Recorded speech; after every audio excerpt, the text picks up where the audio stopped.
Hey,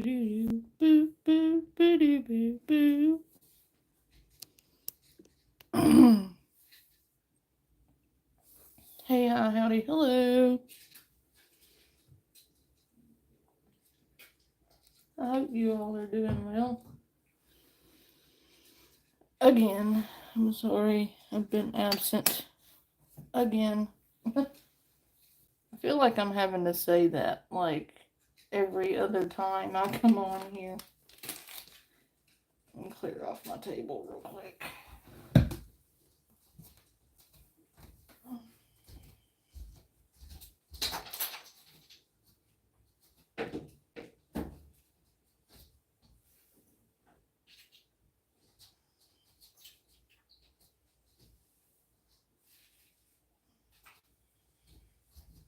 But yeah, I've been busy. I'm sorry. Again, I feel like I'm saying that a lot here lately. I apologize nonetheless.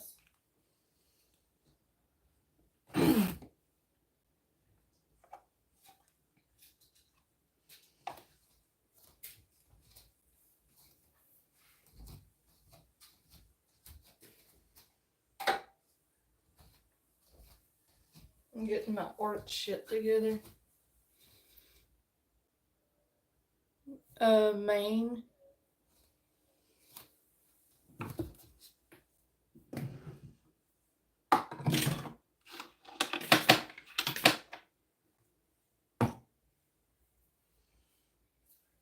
How about yourself? I'm gonna get the stories going here in just a second.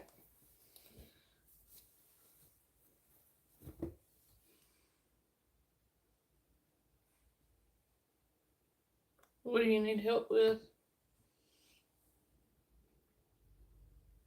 I don't know how much help I can be in a public live stream. I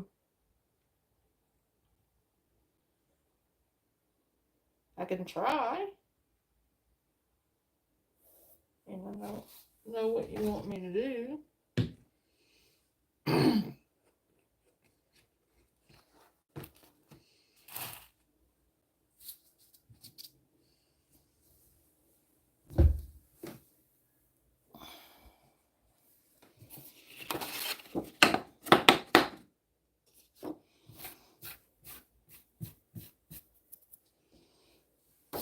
What is it you need help with? I mean, I kind of need some context.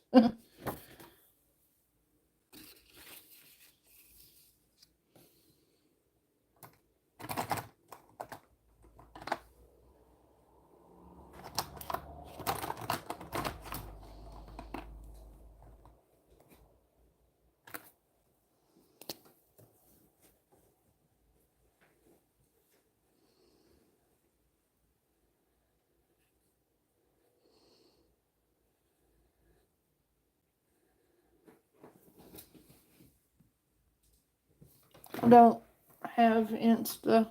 I'm sorry. I don't have WhatsApp either.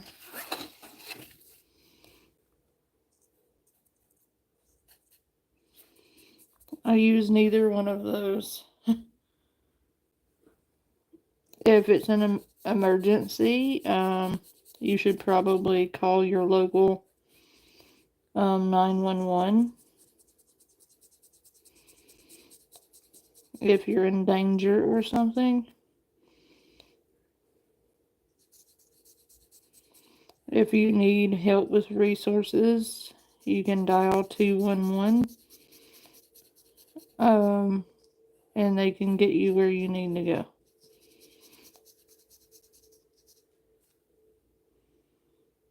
No, I don't give out my phone number for safety reasons. Sorry. Nope. In regards to shadow people, Has anyone ever noticed that after some time, they just stop showing up altogether? It's not like I wanted to see them anyway. They don't come to me when I'm alone. But if I'm with certain company or some places, they do show up from time to time.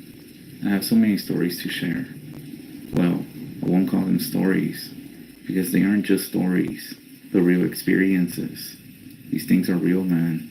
As my grandpa used to say, don't talk about them or they will come. So I don't.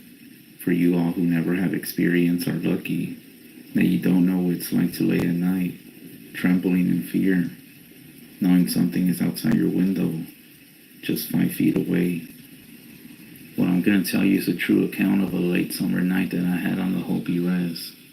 The place that I stay in, it's a village like any other on a res. You have the res dogs. Every household seems to have at least one, if not quite a few, and they're all outside dogs. At night, if you go for a walk, the dogs will announce your whereabouts by barking at you as you walk by their house. The barking can be annoying because you can't move around quietly. From house to house you will be greeted, but they will stop as soon as you pass them. I was home from school one summer, and I shared a room with my cousin in a makeshift workshop behind my... Alrighty then. Yeah, don't touch my feet. That's a no go. Why would you lick the soles of my feet? Like, the bottoms of my feet are dirty because I've been at work. And, well, they're technically not dirty because I've just gotten out of the shower, but still.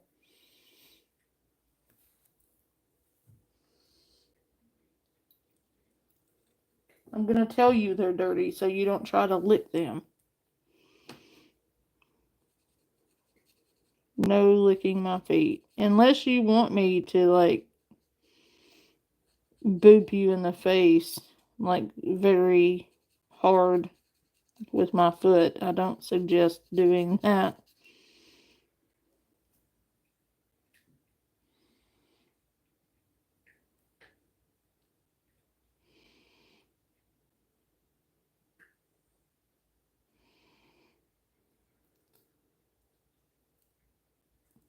Hey, Harry. Hey, Cupid.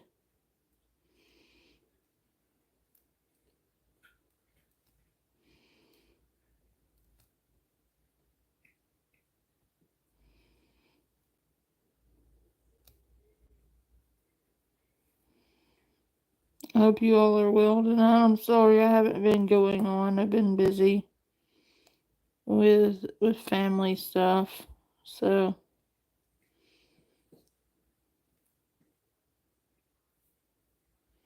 sorry, not sorry. We've been having a good time. It's the start of our summer and we've been having a blast. Been building Star Wars stuff and shopping and spending time together. So we're all pretty well tuckered out pretty early.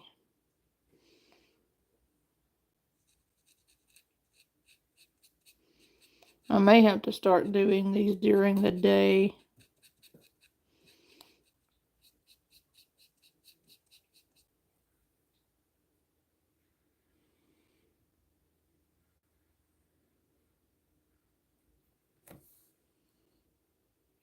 House.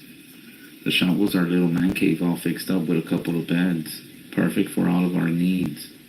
One night, after 1 a.m., I came in to find my cousin still out, which wasn't strange. I turned off the lights and laid down. As I lay there waiting for sleep, I hear barking off in the distance at the very east end of our village. There is one house way out there, and it's next to a trail that ends up from the valley up to the top of our mesa. I didn't think much of it, but the barking still kept going. Then at the next house, more dogs joined in. I was a bit confused because the dogs were not disengaging, and the numbers kept growing as the movement continued. I was thinking that it sucked to be that guy walking through the village. I started to feel a bit uneasy, or curious maybe, because the dogs wouldn't give up. In fact, their barking intensified. I lay there and listened as the movement of dogs barking had become its own theme.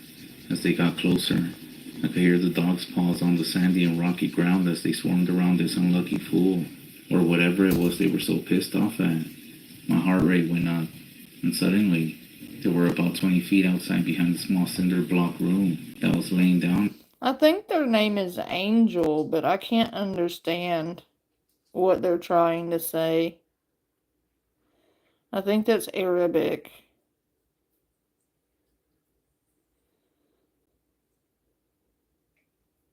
Something about booty cheeks making him sweat, but like,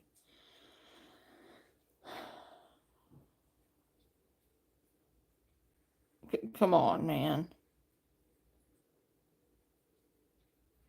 Leave my booty cheeks alone.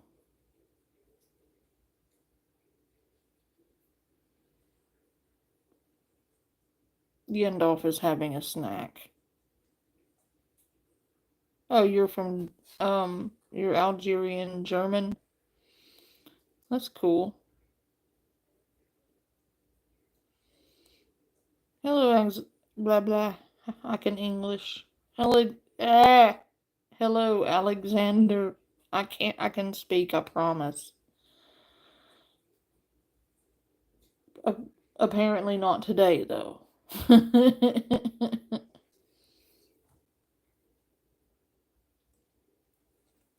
I heard some really good stories today.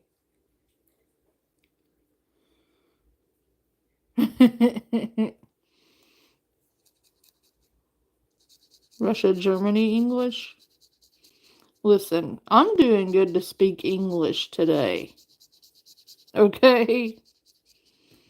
I'm having, like, really, really bad ADHD today, so leave me alone.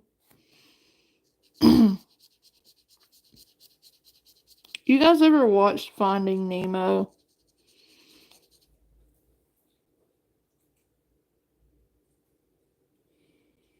Like,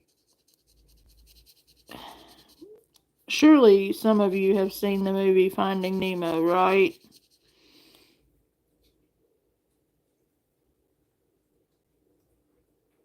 Okay, so do you know those seagulls where they're all like kind of stupid and going mine, mine, mine, mine, mine, and that's all they know how to say?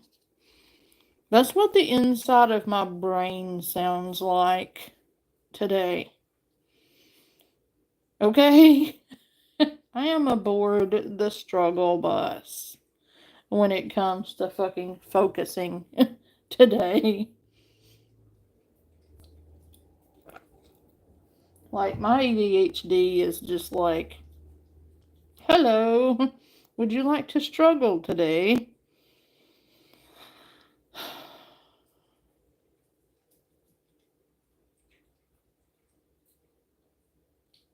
My focus needs more focus. Oh, Cupid, I feel that. I really do. Probably it would, but I don't partake.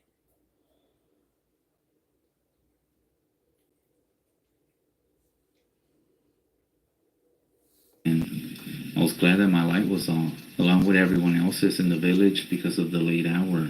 The movement didn't stop, and the dogs intensified. They were attacking and growling and snarling, almost like they had something cornered. If I had to guess, there was maybe about 20 dogs in this loud fray of vicious rest dogs all protecting home. All of a sudden, I heard this very loud, high-piercing screech that seemed to last about 3 to 5 seconds.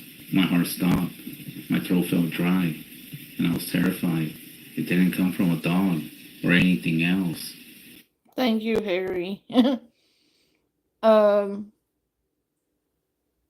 I think, honestly, I think what it is like the stress I've been under this last year finally catching up with me, and my brain is just like fuck this. And I'm just tired. Like, I'm tired and I'm like having issues focusing because I'm tired. I've worked all day and I'm just kind of ready to relax, honestly.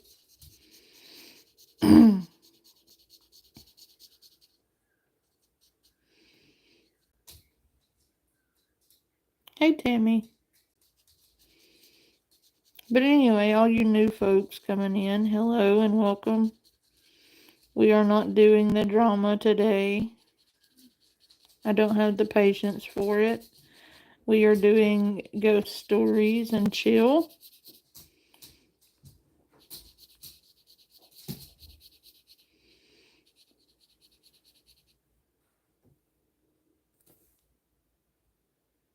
As soon as it stopped, there was a split second of total silence. Then, just like that, every dog started crying and whimpering loud, almost like somebody was beating them, so you could hear their paws scrape for traction as they scrambled to flee, all while crying and running for their lives. Then, just as quickly as it all stopped. Oh, hey, take a seat. It's good to see you. No, it's not that kind of tired, take a seat. It's, I don't know how to explain it. Like, I'm mentally and emotionally tired, if that makes sense. I'm not like tired, sleepy tired.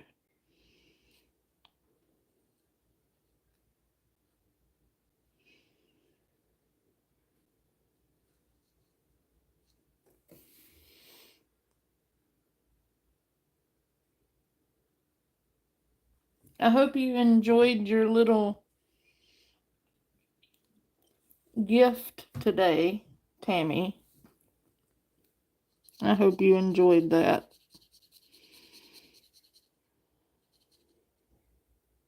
Heard it. Everything went silent. I was left alone in the darkness of that room. I could hear my heart beating fast. I'm not sure how long I was laying there when I suddenly heard footsteps. Someone was coming to the room. There is only one door and one way in, and the walkway is closed in, so there is no way anyone could ever sneak up on you in this room. For that I was grateful, especially on that night. At first, I was kind of scared. Then I realized that it was most likely just my cousin coming home for the night. The footsteps stopped at the door, and nothing. I assumed that he was finishing a cigarette. It was so still and quiet when I heard the doorknob very slowly turning, almost like if someone was trying to be quiet. I lay there in the dark, looking at the door, and it opened about a foot and stopped.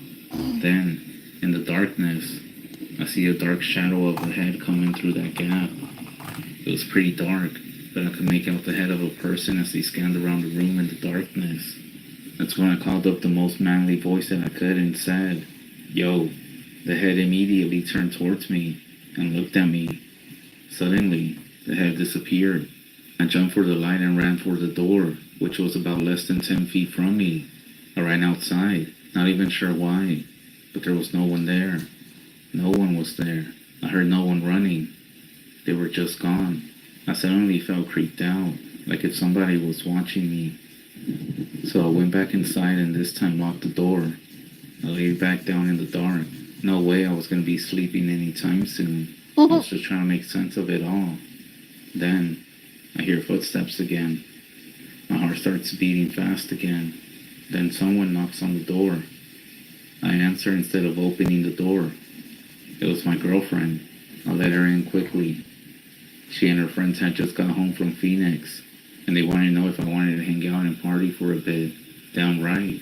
I had never gotten dressed so fast in my whole life. The next night at dinner, I told my auntie about it. She said her and my uncle didn't hear anything. I couldn't believe it. It was so loud and their bedroom was only about 60 feet or so from the action. She just gave me a look of disbelief and disappointment. To this day, I've always been confused by her reaction to what I told her. I still get a sinking feeling every time that I retell my experience of that late summer night. I do wonder why they gave me that reaction. I'm starting to think that maybe They were protecting me from knowing some things are just better off left alone.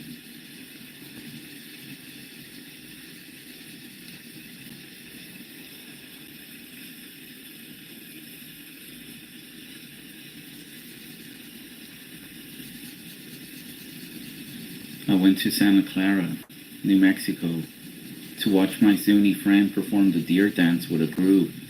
The Zuni Pueblo dancers are known for their brightly colored clothing and beautiful dancing. One of their dances is called the deer dance.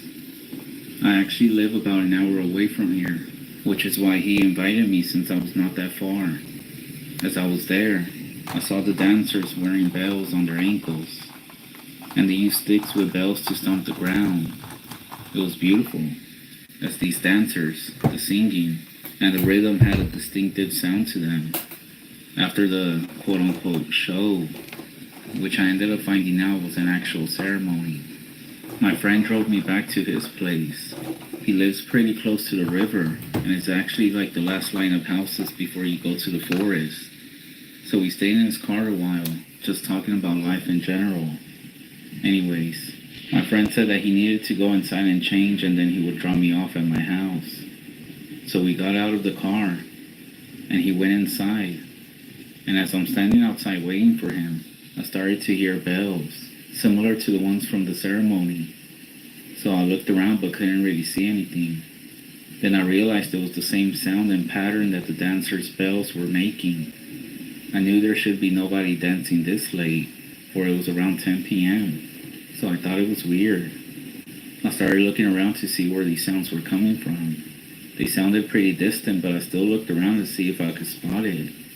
As I was looking down the block from where the porch light couldn't reach, there was a stop sign, and right next to the stop sign was where the sound of the bells was coming from.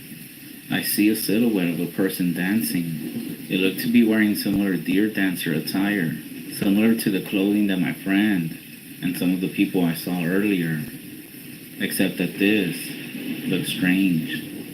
My friend had given me some background on all of this, and he told me that they wear leathers and skins.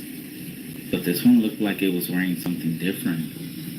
Something was off about it, so I stood there watching it. I almost felt like I was in a trance with its dancing.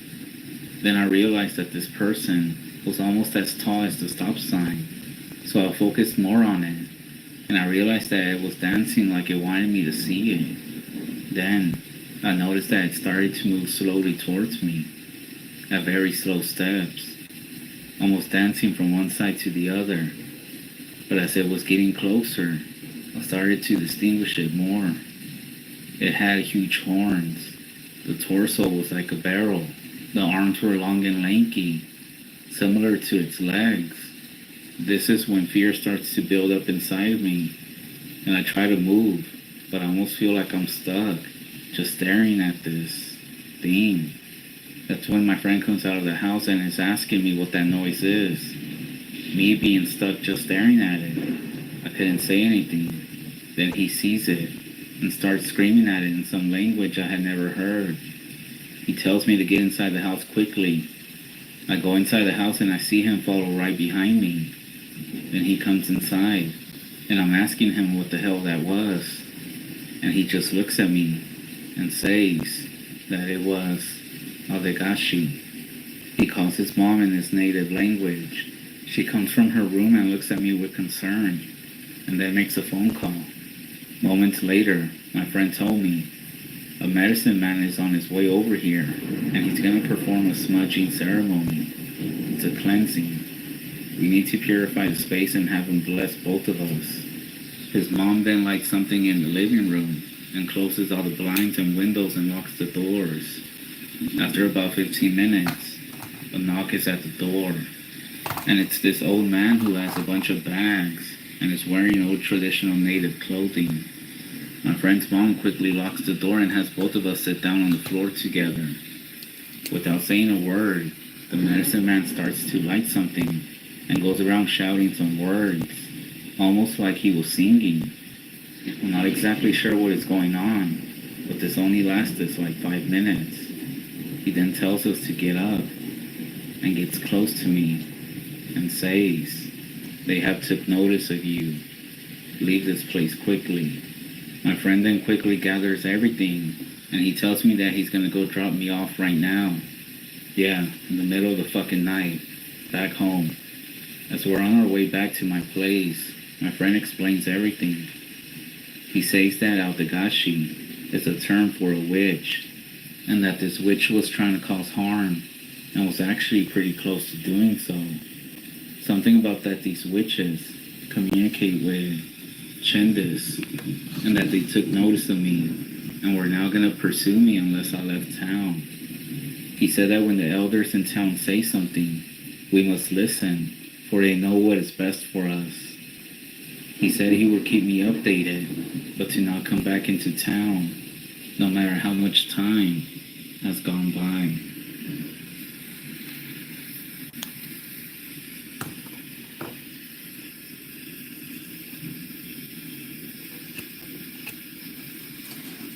Did you know that the flute was a traditional instrument that the natives first used when they first settled in?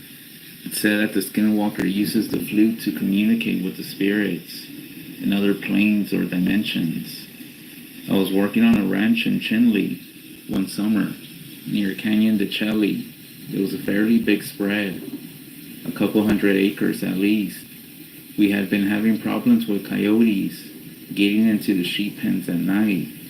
The guy that I was working for, Dwayne, sent me and his middle son, he was about 17, out to make sure the gate on the corral at the southern end of the property was closed.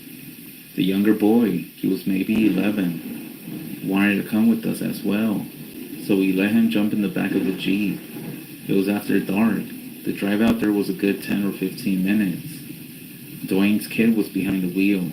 I was sitting in the passenger seat, my head back and my eyes half closed, just enjoying the cool night air and the quietness. When we got there, Dwayne's kid, his name was Jay, sent his little brother, Aaron, out to check the gate. It was only 20 or so yards off the road and to the far side of some posts with chicken wire. My eyes were still kind of closed when I heard some whistling. Oh, shit.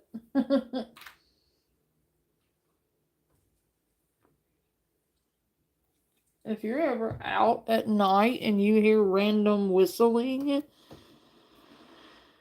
it's time to get inside and close all your blinds and windows and don't answer it.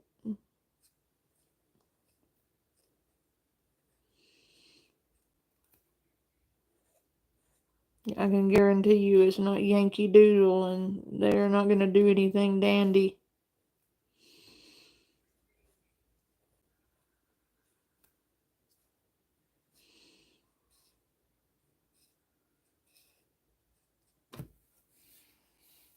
And hello, Brandon. No.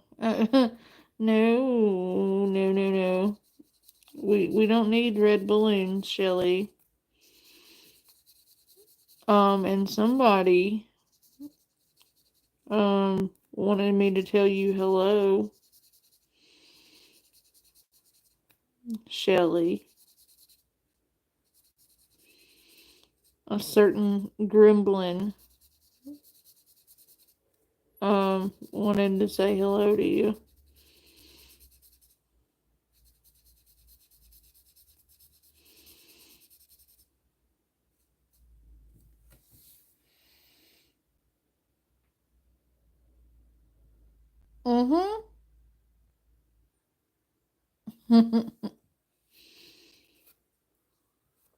I made an entire crock pot of spaghetti sauce and meatballs.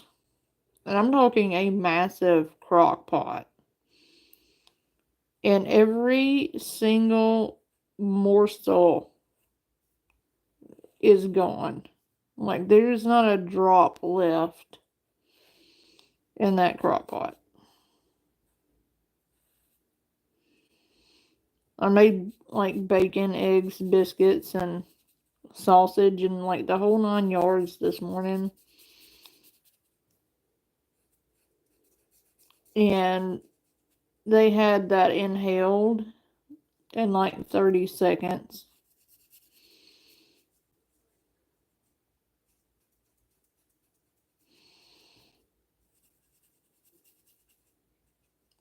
They can put away some food, I'm telling you.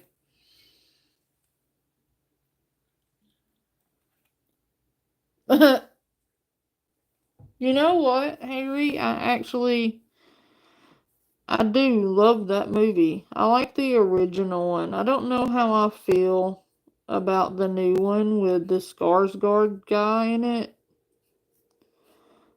I mean, they're okay, but like, I like the Tim Curry ones, like the original It movies.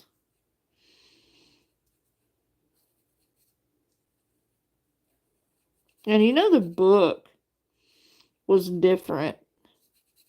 There were some differences between the book and the movie. Oh my god, they inhaled it, and they inhaled the spaghetti and meatballs.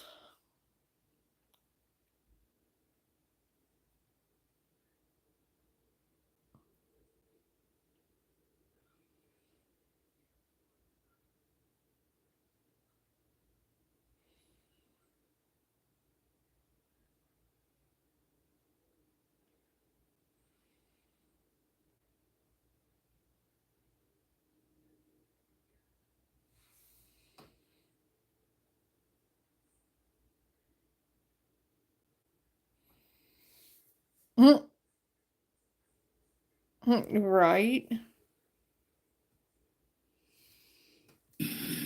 But it wasn't like a person. It was more like the sound of a flute, the reed kind with the holes punched through it. It was a simple tune, but it was deep. That's when out of nowhere, Jay starts yelling for Aaron to get back in the Jeep. And it's like he's not kidding. Just the way he was yelling, basically screaming at him, caused me to jump up, and it had my heart racing, as if something bad was about to happen. He kept asking me, his voice in near panic, "Do you hear that?" Sounds like some kind of flute, I said. Just at that moment, Aaron launches himself into the back of the Jeep, his eyes wide open, and looking as if he is ready to cry. Jay turns the key, and practically before the engine turns on, he's got his weight on the gas pedal like he's afraid it's going to push back. The wheel starts spinning. Dirt and pebbles are flying all over the place. No sooner does Jay get us in motion when the sound of this flute is right there. No, I don't so much screech. I mean, if it's during the day, I will. But I have two very tired little gremlins, so I don't want to wake them up. I would be like eaten alive if I woke up the tiniest of the gremlins. They are not a happy person if you wake them up. And I fear the wrath of the tiniest of gremlins. You do not want to wake him up. Um, I've watched the movie, but I hadn't gotten around to reading it yet.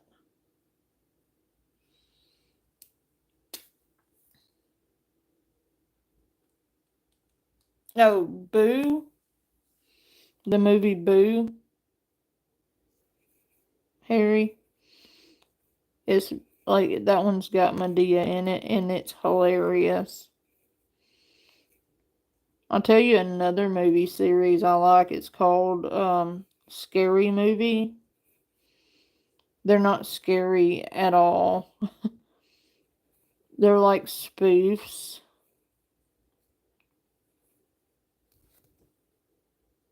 They aren't actual scary movies. They're like a combination of all the popular scary movies at the time. They are, yeah. And you'd think I'd read all of them because, he lives here and all. And I probably should be more supportive than I am. I'm a bad fan.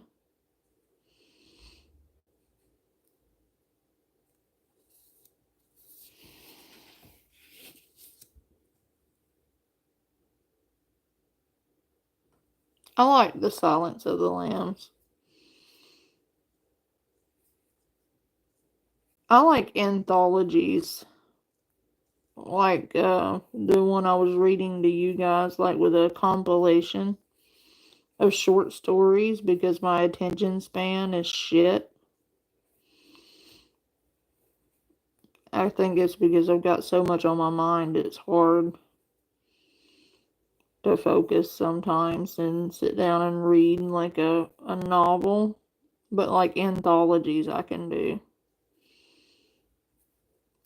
I get bored here lately with like long, drawn out stories.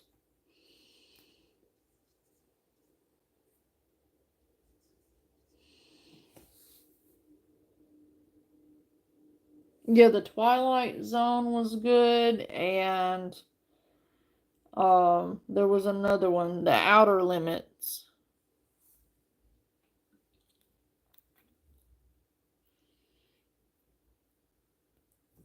The Outer Limits was good. I enjoyed Goosebumps. I know it's for kids, but I liked Goosebumps.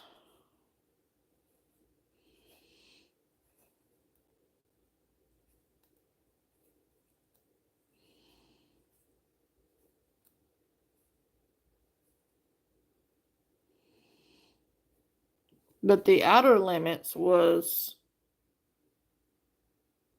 pretty scary.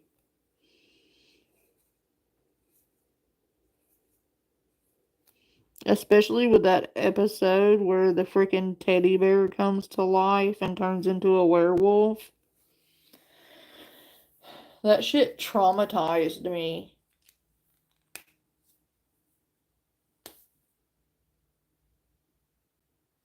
Also, there's a new show called Cabinet of Secrets.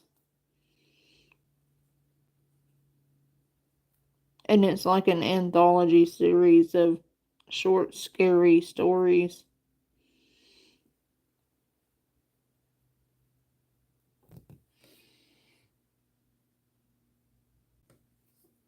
Yeah, that's fair.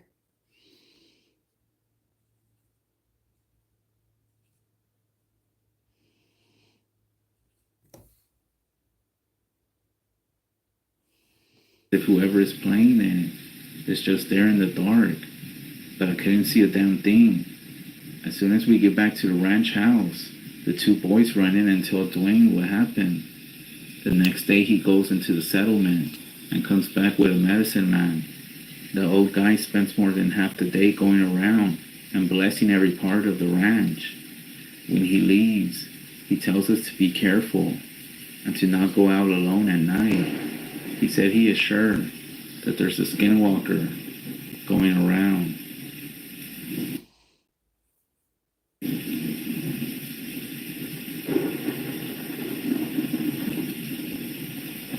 This doesn't have any off-the-charts action like some stories you might hear, but this is something that did make me reconsider living in the remote areas.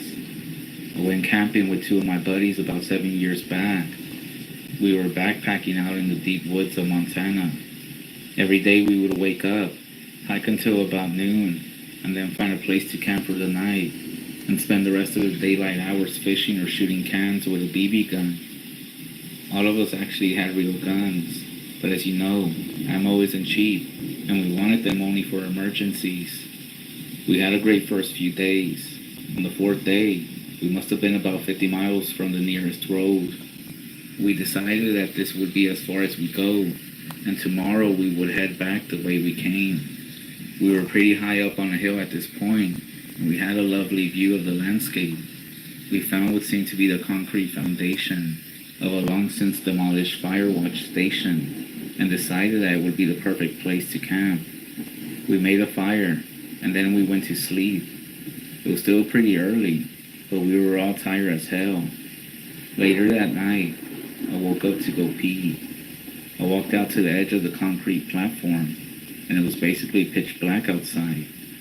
The stars were beautiful, though. I remember pointing my flashlight down the hill the way we came, because I didn't want to point it at the tents and wake up my friends.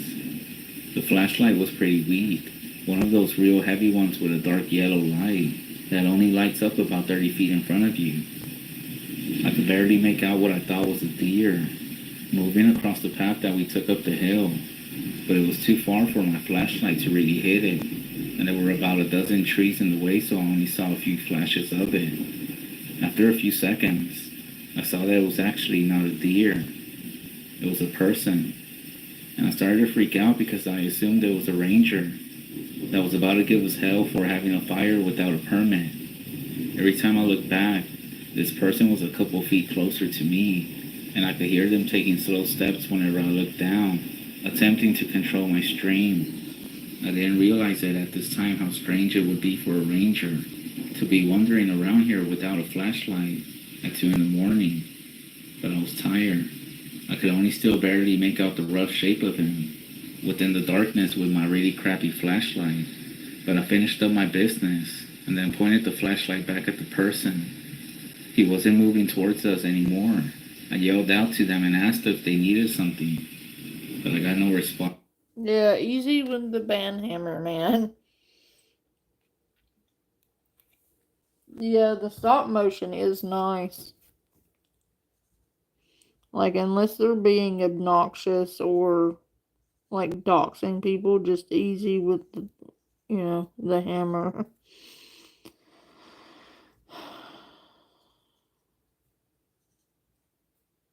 And thank you, Eduardo.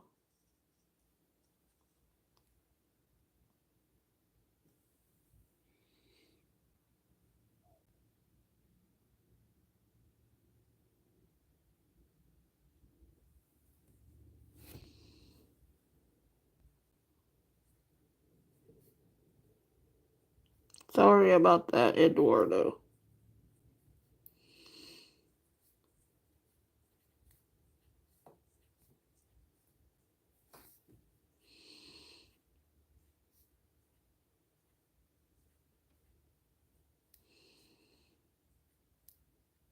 I like, speaking of stop motion, I've always thought that The Nightmare Before Christmas was really good at stop motion.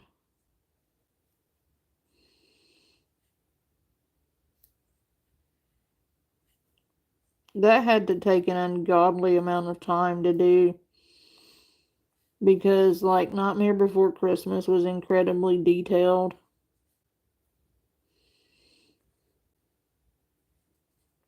And it's still one of my favorite movies.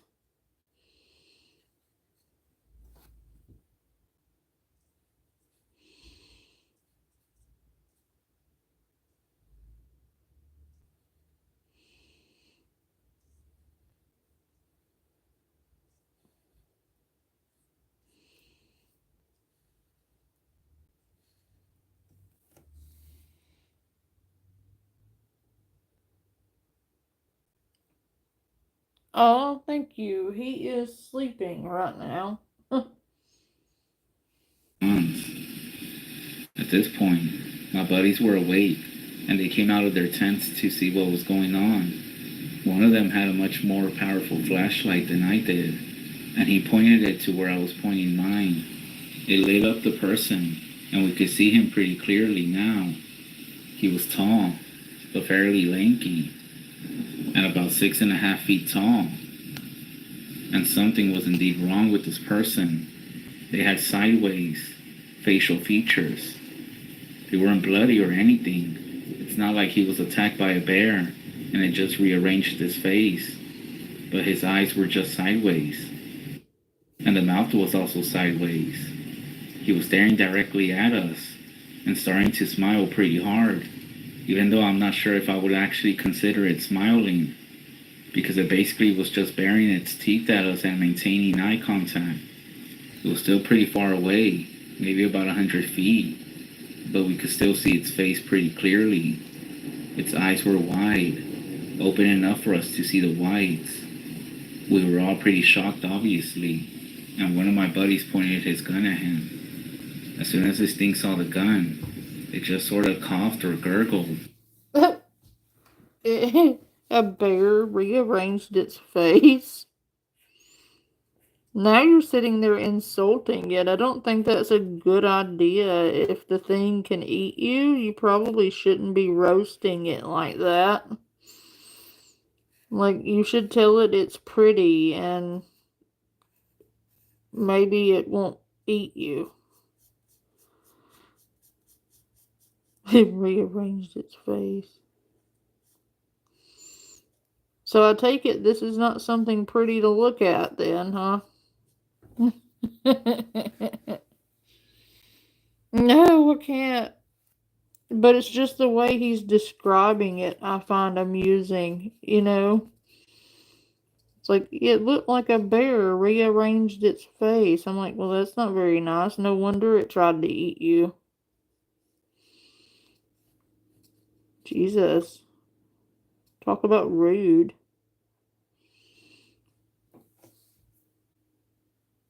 It sounded kind of like when someone is choking. It turned around but kept looking at us over its shoulder as it moved back the way it came from. It wasn't making any sort of effort to stay hidden.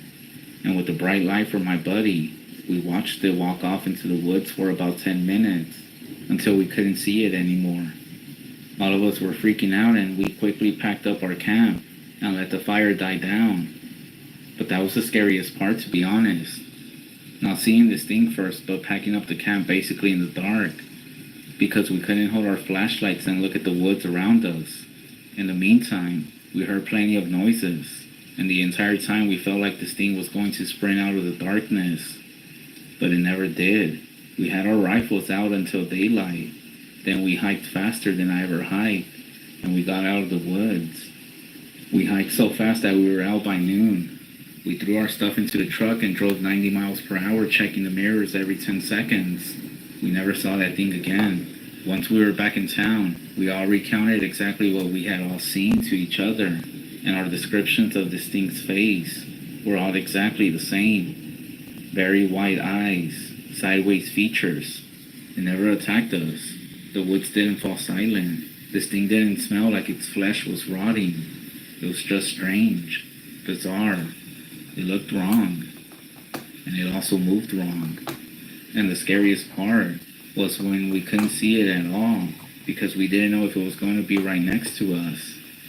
And we didn't need to fire any warning shots, even though we were all thinking about doing it. As soon as it saw the gun, it started backing away. Maybe other people or other campers had fired at it before, and it understood what it was. But that's also scary, because that means it's actually quite intelligent. We were trying for hours to rationalize it, but none of us could really figure out why somebody would be out in the middle of the woods with no flashlight or backpack, stalking some random hikers in the middle of the night. None of us think that was a human, but we also got no explanation. It's basically a campfire story for us at this point. We still go camping here and there, and I had some other weird stuff happen as well. But this is just about this specific case. But nowadays we stick to actual campsites, and we invite more friends than before. Backpacking alone is out of the question for me.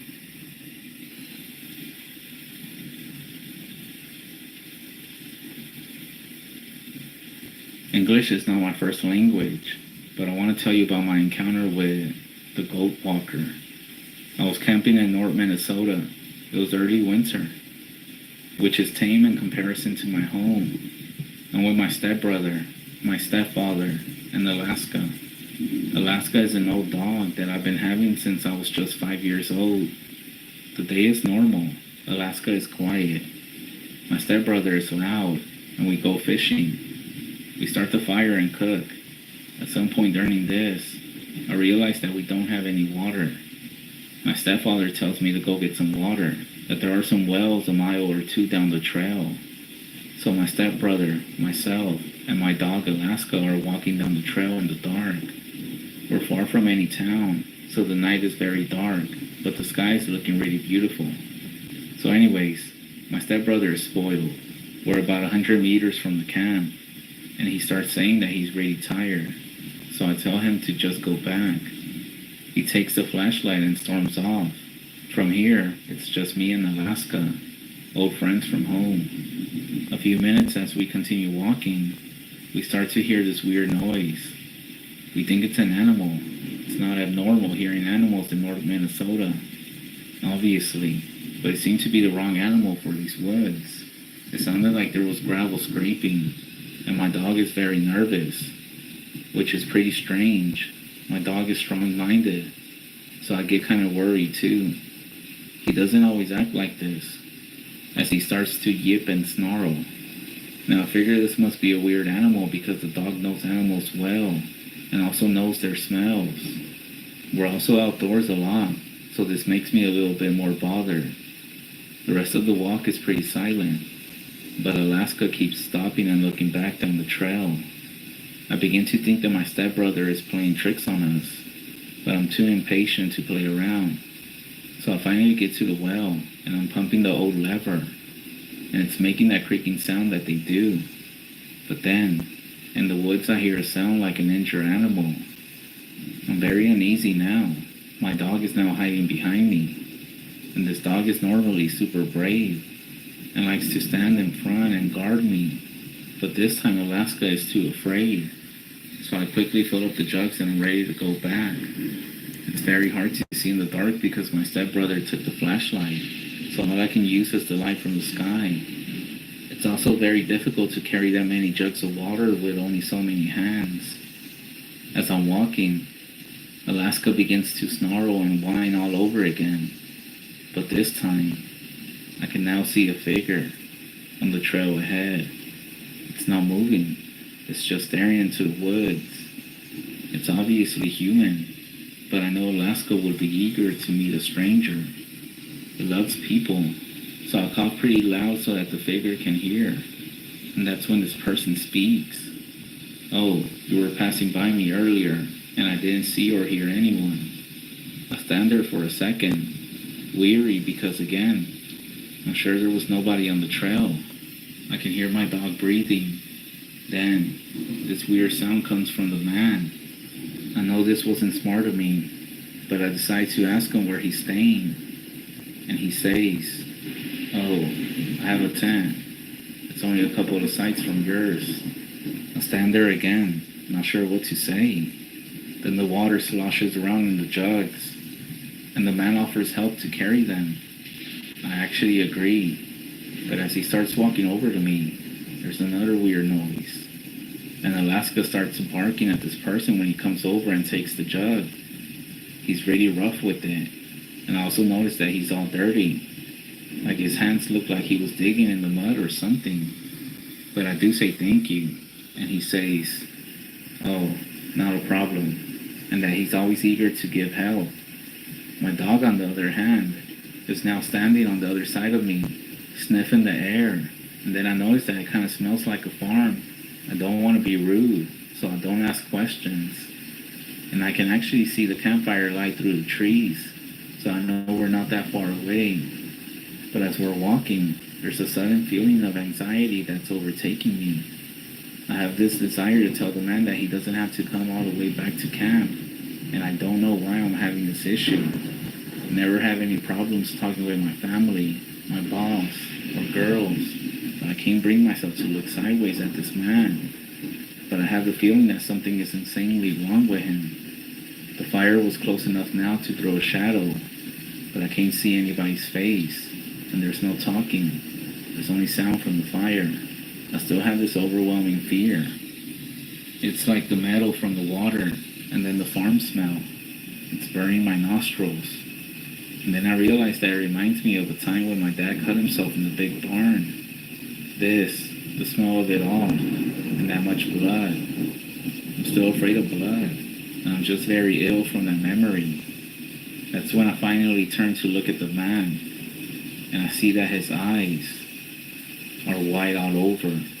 I'm taken aback as I yell, and then there's the animal sound again, and my dog barks. The man says, "Why are you screaming?" And he sounds actually afraid. And that's when I realized that he's actually blind. I confess and say that I don't think that he's actually blind. And he just gives this weird, creepy laugh and says not to worry about it. And then I hear the animal sound again. But by now, we're in full firelight. And it keeps looking like there's a weird animal just standing behind the man. It's like when you see those videos where there's a spirit that's attached to a person. And it looks like it's almost inside of them or something. And that's when I say, "What's that behind you?" And he says, "Oh, don't worry about that." And that's when I realize that there's something really weird going on. The man then laughs to break the silence, and he hands me the water jug. And that's when he says that he has to go, and just doesn't say anything else. And he kind of hobbles off with this weird gait, off into the woods.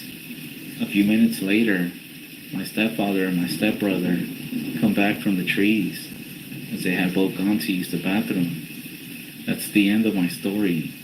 I did the best that I could. I thought it was worth it. I know the English was very, very bad in it, and I most likely messed up on some words. So I tried to fix it the best I could to get the point across. So I hope you still enjoyed it.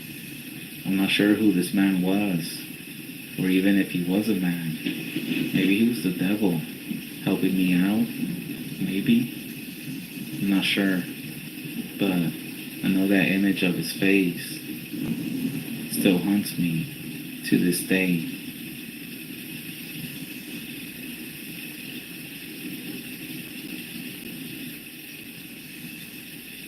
Before I start, I want to give a little backstory, and also to apologize in advance for how long it's going to be, as it's my first time telling this.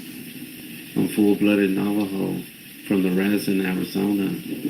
I don't want to give the names of my family just to avoid any attention on their side. Everything about it is true. And before you write me off as a Starbucks hipster wannabe, understand that this is my first time telling this. It may not be perfect, and if you're easily offended, I suggest that you don't listen. I'm sure you already know what a skinwalker is. If you don't, I suggest that you do some research, because it would be simply too much to cover in this story. Now, as a Navajo myself, I would recommend reading and asking fellow natives about these topics, or simply looking online from credible native resources. How can a skinwalker curse you? Notice how I said curse you. There's a reason why you never hear or know about skinwalkers coming for you at night and eating you alive like some people believe, or simply killing you. Skinwalkers are full of deceit and trickery.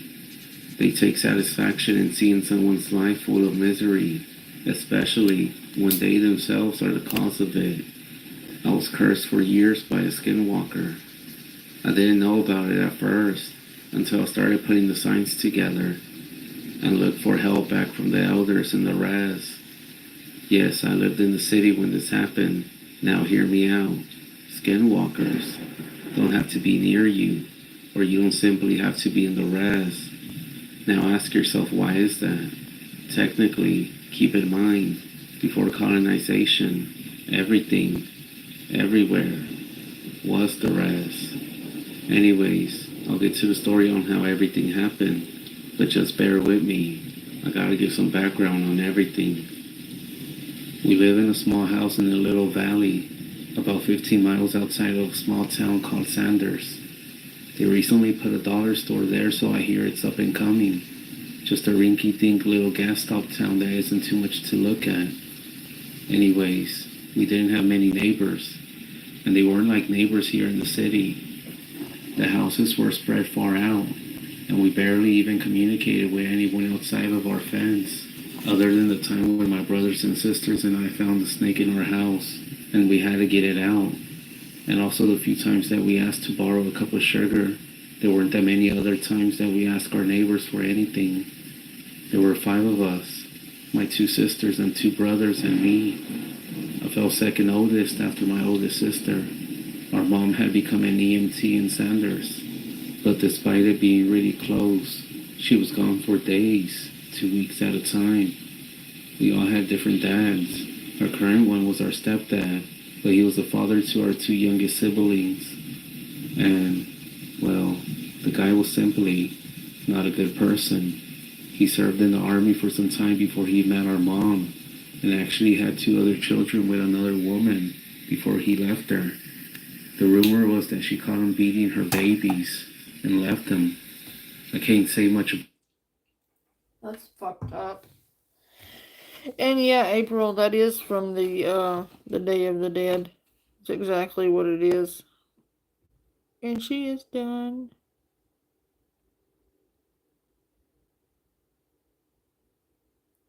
I like her. I did some wild colors, but I like it.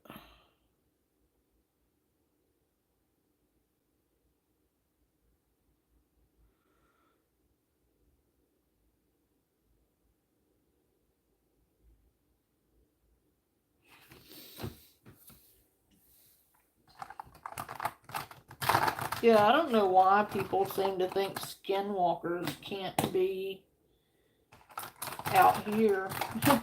Because, like, it wasn't always out here. Like, all of America at one point or another was Native American land. Like, do some research.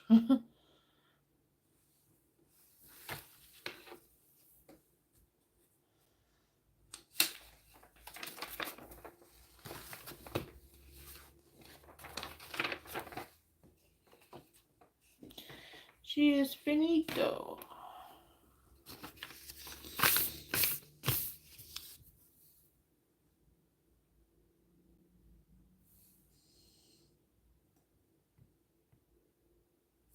When we first met him, I barely even remember. I do remember that he was a police officer, and his dad was in the tribal office. Aside from that, I also remember when everything started. Just a slap here and there for small things at first, followed by my mother who would scream and yell at him about hurting us. She would tell us to pack our stuff, which we always did very happy, and tell us to get in the car. But it was always the same thing as she was about to go. It was always something that made her go back into the house. I forgot my hair dryer. I forgot this, and I forgot that. And so we would wait in the car for sometimes about 30 minutes, reassuring each other that she would come out. But she wouldn't. He would always kick open the door and scream at us to get back inside, kicking or hitting us as we walked by. I guess I should give some props to my mom. She tries sometimes. There was this one time when we drove about a mile away from my grandma's house. We could see her house, and if we wanted to, we could actually walk there. But I think her pride didn't let her go and ask her parents for help. On that day, we spent the night in the car. There were two other times when she drove us about 2.5 hours out to Flagstaff to stay in a shelter for women and children. I remember there was the coolest little play area in there for kids. But after a few days, we would make that horrible drive back to his house, where things would pick up right where they left off.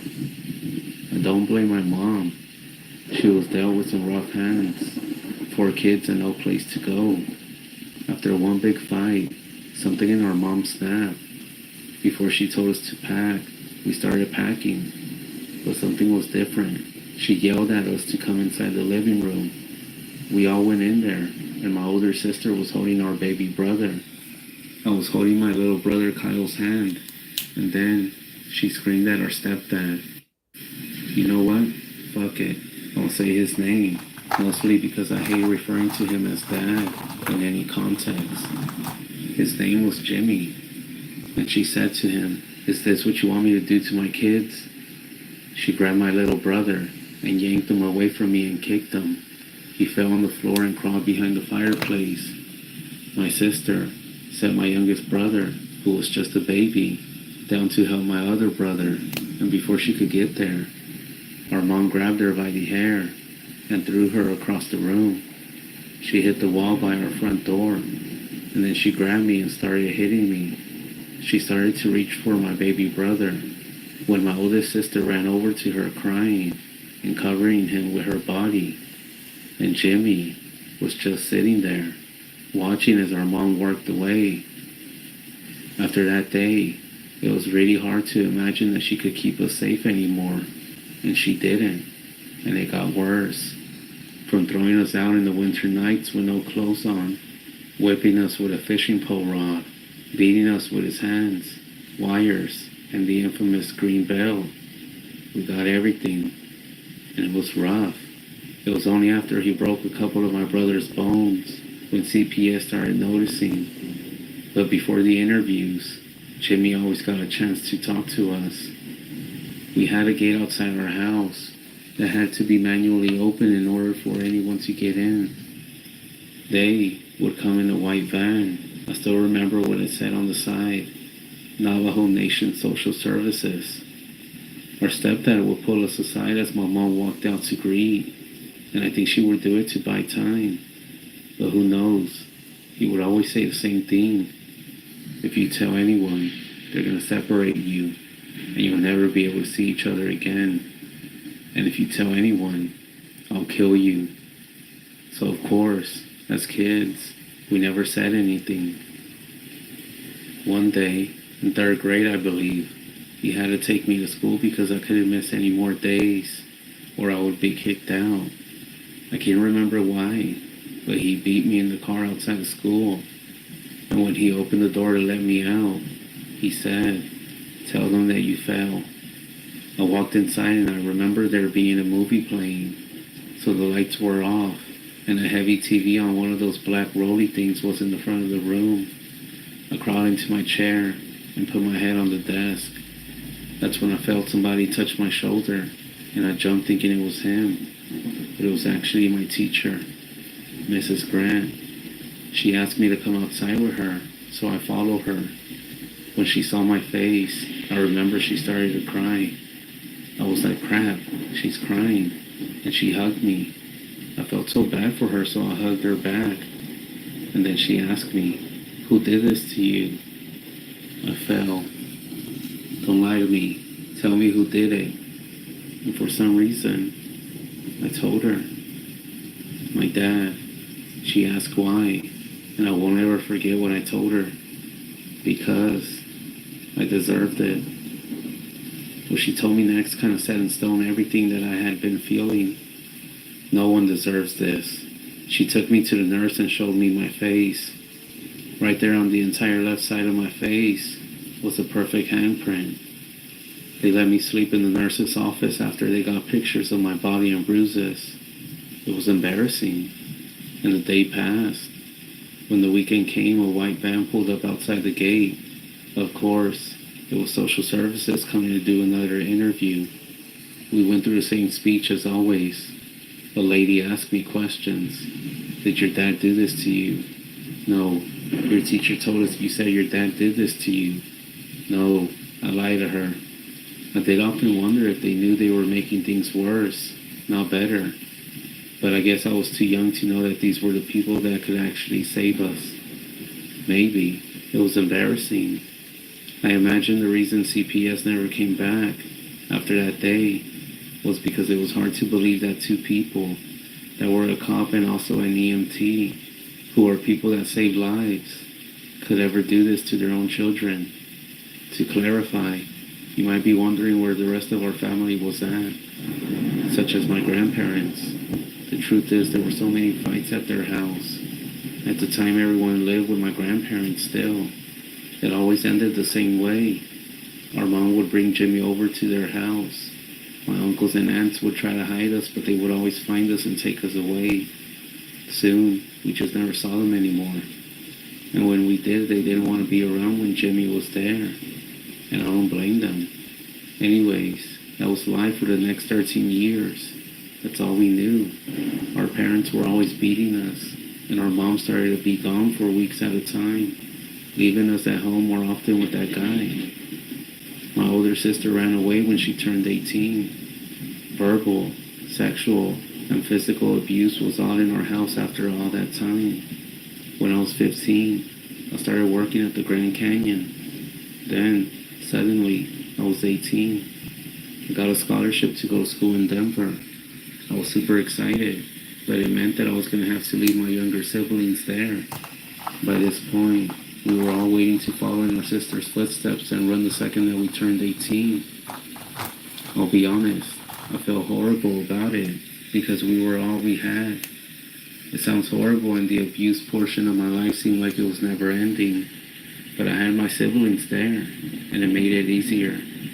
Faced with the thoughts of leaving, I felt that I had to show them that we can get out. We can have a life far from this one, and be educated and be happy. So that's what I did. I told my mom this when she was driving. I told her that I had a scholarship to go to school in Denver, and she flipped her shit. She pulled over as we were in the middle of nowhere in Arizona, close to Window Rock, and she started slapping me and screaming that I was going to run away too. After a few days of giving me the quiet treatment, she said I could go, on the grounds that I never. I'm gonna skip this one. This one's triggering as fuck. Hello, Blitzkrieg. I hope I said that correctly. If I didn't, I apologize.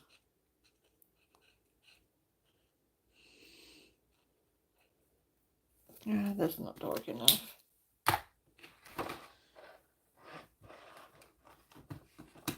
That's horrible. Like, nowadays, if that had been done, the DHS would have yanked them kids out of there. Like, there's no statute of limitations. I hope she went back and charged that son of a bitch.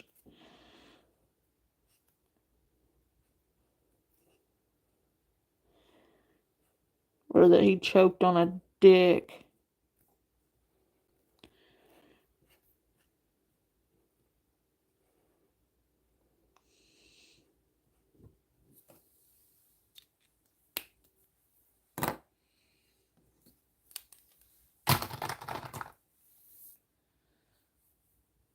Oh, wonderful. Thank you. Beat Krieg. Ask her for help again. I kept tabs on the kids while I was gone. I got updates from them, and after 2 years I got my degree. When my second younger brother turned 18, he ran away to my sister's place in St. John's, leaving Jimmy's biological children, my youngest brother and sister there. My week, he's dead, and he cannot hurt you or anyone. I told myself this after every time it happened, which was damn fucking near every night. Most times, I could feel it coming on hours before. She then told us someone who was there before us had used black magic, and because of the things surrounding the place, it was just going to keep coming back. We were also told there were portals in my daughter's bedroom closet, and in our closet, and in the stairs where that thing kept jumping into my husband. So we packed up and left to stay in a hotel and started looking for a different place. But we had noticed my husband was starting to get sick again. And so we went to go see our pastor. Him and some of the elders performed a blessing, praying. Just as I pulled out my rattles, that's when he looked at me with the most evil eyes. The pastor then told me to move away from my husband. And as I did so, his eyes stayed on me, looking at me full of hate, without taking its eyes off of me. We then all started to pray. Our pastor started to pray his way, and my daughter and I with my rattles. Blitzkrieg. The guy who was hurting kids, I hope, choked on a dick. I said what I said. Like, there's no, I'm not sorry, but if you hurt children, you deserve to pass away choking on a dick. Like, a lot of them. From both ends.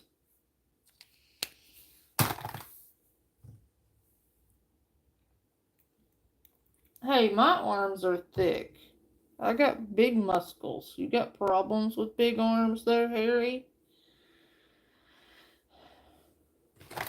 I'm stacked, fool.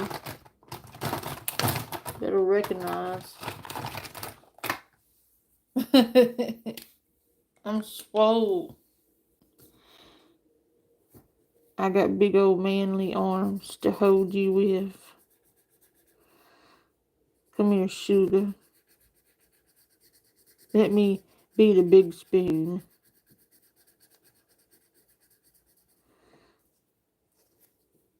Give Daddy a kiss, Harry.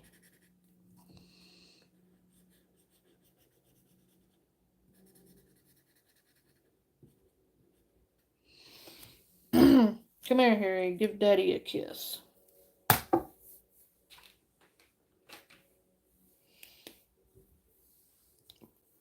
I know. I'm wrong for that.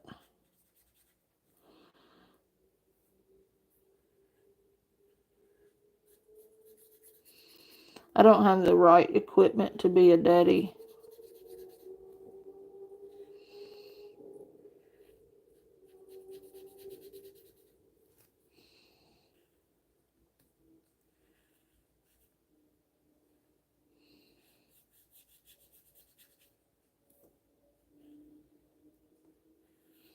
And the term "I got bigger balls than most men, I just wear them on my chest" is inaccurate. I do not have testicles on my chest. That would look weird. Those would be some awfully big testicles. I'm just saying.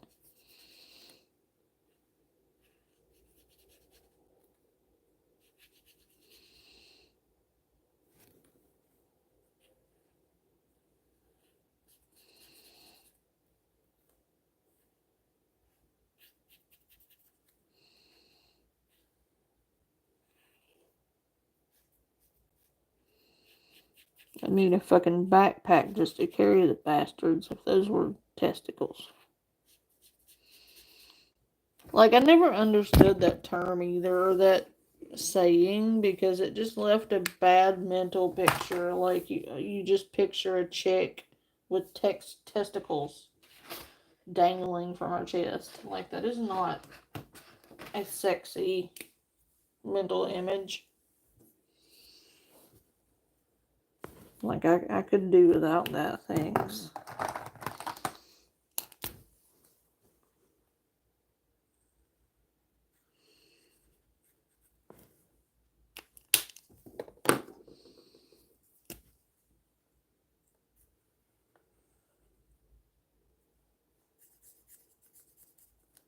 And besides, boobs, like, boobs are beautiful.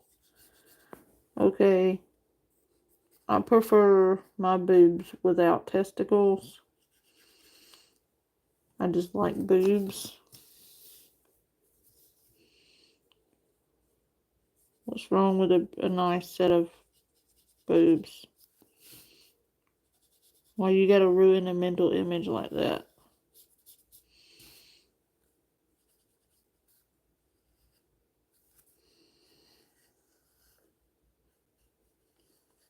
And I don't care if you're not even like bisexual.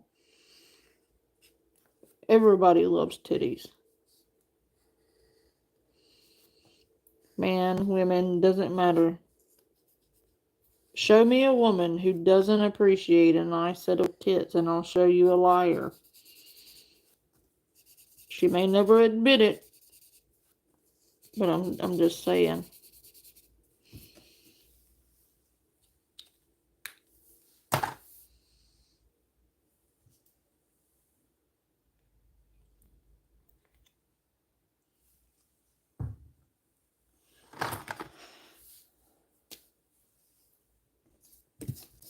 Boobies, boobies, let me see your boobies.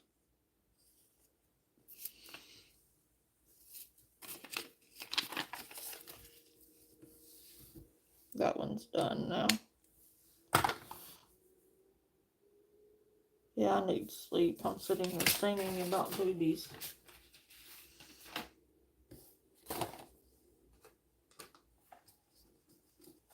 There's another one over here I wanted to look at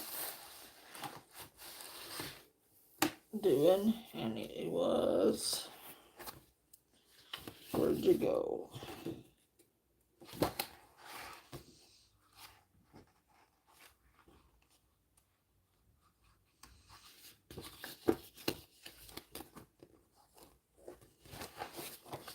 Ooh, that one's pretty. It's got a whale in it. Dragon.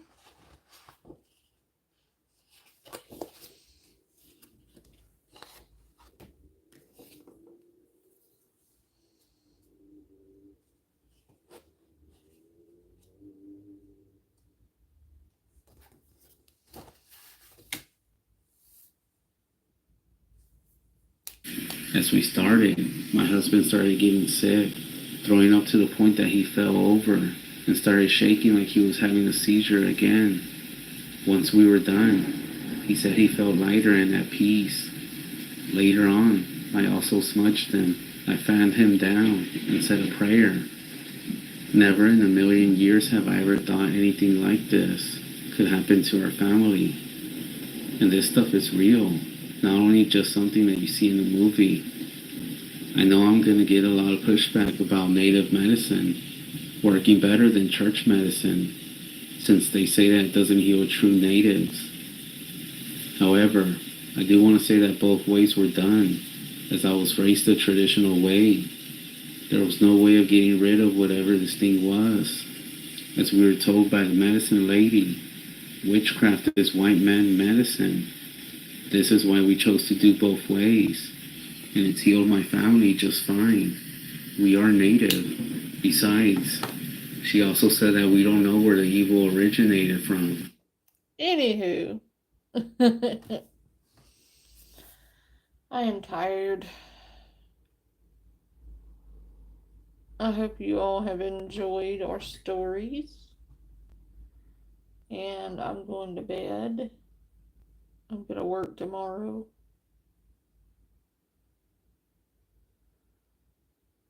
I love you guys. Take care of yourselves. And know that you are loved and that you matter every day.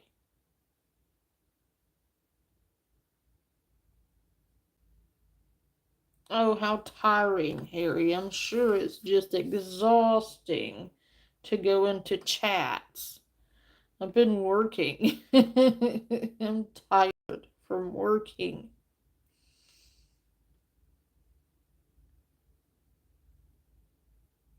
Turd head.